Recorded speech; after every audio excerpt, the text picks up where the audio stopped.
کہ اندھیر نگری چوپٹ راج، مطلب کہ کسی کو کچھ پتہ نہیں چلتا، جس کی لاٹھی اس کی بھینس، مطلب جو سب سے طاقتور ہے اسی کا راج چلتا ہے، کوئی انصاف نہیں ہے، ظلم بچے جن رہا ہے کوچاؤ بازار میں، عادل کو بھی صاحب اولاد ہونا چاہیے۔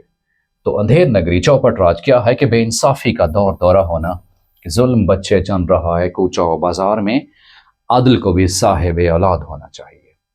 تو یہ مفہوم کے حوالے سے سوال پوچھا ہوتا ہے، 100 کوئلوں کی دلالی میں منہ کالا، اس کا مطلب کیا ہے کہ کوئلوں کے ساتھ کام کرو گے تو ظاہر سی بات ہے اپنا منہ ہی خراب کر کے بیٹھو گے نا۔ تو یہ ایک ضرب المثل یاد رکھیے گا۔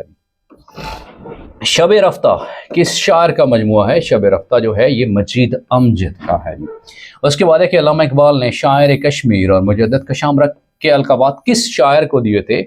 یہ محمد دین فاروق صاحب کو دیے تھے جی۔ رسالہ تہذیب الاخلاق کس نے جاری کیا تھا؟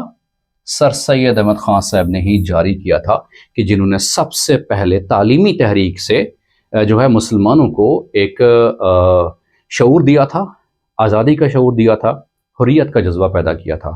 تو یہ سر سید احمد خان کے حوالے سے سوال پوچھا ہوا تھا۔